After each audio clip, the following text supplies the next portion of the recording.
Assalamualaikum warahmatullahi wabarakatuh. Bertemu lagi dengan pelajaran Pendidikan Agama Islam dan Budi Pekerti kelas 4. Sebelum mulai belajar, mari kita baca doa sebelum belajar. Raditu billahi rabba wa bil islami dina wa bi Muhammadin nabiyya wa rasula Rabbi zidni ilma warzuqni fahma. Hari ini kita masuk ke pelajaran 8 tentang mari berperilaku terpuji mengenai gemar membaca. Selamat menyimak. Sebelum kita mengetahui macam-macam perilaku terpuji, ada baiknya kita mengetahui apa arti dari akhlak. Akhlak adalah sifat yang tertanam pada diri seseorang. Dan akhlak itu terbagi menjadi dua. Ada akhlak mahmudah yang artinya terpuji dan akhlak mazmumah yang artinya tercela. Apa saja akhlak mahmudah atau terpuji? Contohnya seperti membantu ibu di rumah, sholat 5 waktu, belajar dengan giat, bekerja sama, bergotong royong, saling menolong, dan lainnya. Sedangkan contoh akhlak mazmumah atau yang tercela seperti sikap sombong, suka menyontek atau berbohong, atau membuang sampah sembarangan, itu adalah akhlak mazmumah atau tercela yang tidak untuk ditiru. Nah, selanjutnya kita akan membahas tentang gemar membaca yang termasuk dari akhlak terpuji. Buku adalah jendela ilmu pengetahuan. Dari buku kita mendapatkan banyak sekali manfaat, namun menumbuhkan rasa gemar membaca tidak bisa secara cepat dan perlu proses untuk menumbuhkan rasa gemar membaca. Caranya seperti apa? Caranya yang pertama, mengalokasikan waktu khusus untuk membaca. Jadi ada waktu khusus untuk membaca, misalkan sebelum asar atau sesudah maghrib. Yang kedua, membeli buku yang disukai, seperti buku yang ada gambarnya. Yang ketiga, manfaatkan waktu menunggu. Yang keempat, membuat target membaca. Dan dari membaca buku ada banyak manfaatnya, seperti menjadikan kita pintar. Yang kedua, menambah pengetahuan. Dan yang ketiga, memperbanyak ide. Nah, Nabi Muhammad menerima wahyu pertama di Gua Hiro untuk gemar membaca yang terdapat dalam surat Al-Alaq ayat 1-5. A'udzubillahi minasyaitonirrajim. Bismillahirrahmanirrahim. Iqra bismi rabbikal ladzi khalaq. Khalaqal insana min 'alaq. Iqra wa rabbukal akram. Alladzi 'allama bil qalam. 'Allamal insana ma lam ya'lam. Yang artinya, bacalah dengan menyebut nama Tuhanmu yang menciptakan. Dia telah menciptakan manusia dari segumpal darah. Bacalah, dan Tuhanmu lah yang maha pemurah, yang mengajar manusia dengan pena. Dia mengajarkan kepada manusia apa yang belum diketahuinya. Nah, itu adalah wahyu yang pertama yang diberikan oleh Allah kepada Nabi Muhammad melalui malaikat Jibril, yaitu surat Al-Alaq ayat 1-5, perintah untuk gemar membaca, ya. Nah, dari situlah Allah mewajibkan setiap muslim dan muslimah untuk menuntut ilmu. Kunci utama menuntut ilmu adalah gemar membaca. Dengan membaca, kita mendapatkan ilmu agama dan ilmu pengetahuan yang belum pernah kita ketahui, ya. Jadi kita harus sering membaca. Perhatikan gambar di bawah ini. Ada Adi, kita namakan Adi sedang belajar. Dia ingin mendapatkan juara kelas, jadi pantang menyerah, setiap malam selalu belajar. Nah, Adi memiliki rumah yang jauh dari sekolah, sehingga setiap pagi Adi selalu menyeberangi sungai untuk sampai ke sekolah. Adi ini salah satu contoh anak yang memiliki sikap pantang menyerah. Nah, sekarang kita mengetahui apa arti dari pantang. Menurut Kamus Besar Bahasa Indonesia, pantang adalah hal perbuatan yang terlarang menurut adat atau kepercayaan atau pantangan. Nah, selanjutnya, kalau menyerah dalam Kamus Besar Bahasa Indonesia artinya berserah atau pasrah. Kita tidak mampu berbuat apa-apa selain meminta kepada Allah, kepada Tuhan yang Maha Kuasa. Nah, jadi apa kesimpulannya pantang menyerah itu? Pantang menyerah adalah tidak mudah putus asa dalam melakukan sesuatu dan selalu optimis, mudah bangkit dari kegagalan atau keterpurukan. Jadi kalau kita terus berusaha itu namanya pantang menyerah. Nah, ada beberapa cara untuk menumbuhkan sikap pantang menyerah. Yang pertama, harus optimis, pasti bisa.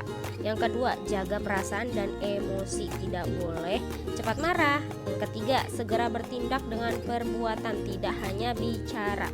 Yang keempat, percaya dengan kemampuan diri sendiri. Yang kelima, lihat tujuan dan masa depan. Yang keenam, hadapi tantangan dengan berani, tidak usah mempedulikan perkataan orang lain yang menjatuhkan.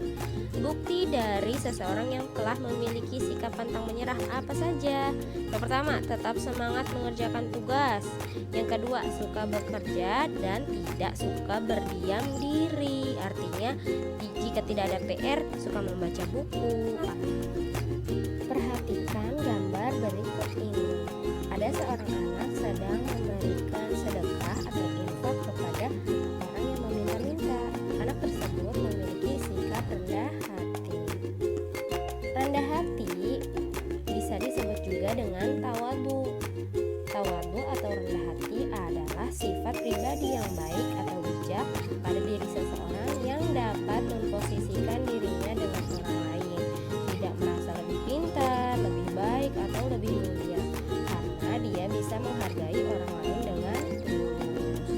Agama Islam melarang umatnya untuk menghina orang yang lebih miskin darinya, atau orang kaya tidak boleh memamerkan kekayaannya di depan orang miskin.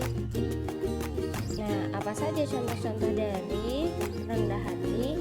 Yang pertama, seperti sikap rendah hatinya kiai yang memiliki ilmu lebih daripada muridnya, tapi tetap rendah hati, tidak sombong. Nah, yang kedua, ada orang kaya yang memiliki harta lebih tetapi tetap dermawan, memberi makanan kepada orang yang lebih membutuhkan. Jadi kalau misalkan kita memiliki hal yang lebih, tidak usah disombongkan. Lalu lain lagi, ada lagi, orang yang pintar tidak boleh menghina orang yang kurang pintar. Allah tidak menyukai orang yang sombong. Oleh karena itu, kita harus memiliki sikap rendah hati, karena sikap ini terpuji dan disukai oleh Allah. Orang yang memiliki sikap rendah hati akan menyadari bahwa segala kenikmatan adalah sumbernya dari Allah, mulai dari rumah, harta, kekayaan, ilmu. Jadi kita tidak akan memiliki rasa sombong. Nah, ada ayat tentang perintah untuk tidak sombong yang berbunyi A'udzubillahiminasyaitonirrajim. Bismillahirrahmanirrahim. Wala tamasyi fil ardi maroha innaka lan takhriqal arda wa lan tablughal jibala tula. Yang artinya, dan janganlah engkau berjalan di bumi ini dengan sombong, karena sesungguhnya engkau tidak akan dapat menembus bumi dan tidak akan mampu menjulang setinggi gunung. Jadi tidak usah ada yang bisa disombongkan, tidak ada yang bisa disombongkan di bumi ini kecuali hanya Allah yang boleh sombong. Nah, ada lagi contoh sikap rendah hati dalam kehidupan sehari-hari. Jadi kalau misalkan sudah ada sikap rendah hati, ini adalah suka menyapa dan mengucapkan salam, menghargai orang lain, tidak memamerkan kepintaran, suka menolong, tidak membeda-bedakan, dan bersikap tenang sederhana. Itulah ciri-ciri orang yang sudah memiliki sikap rendah hati.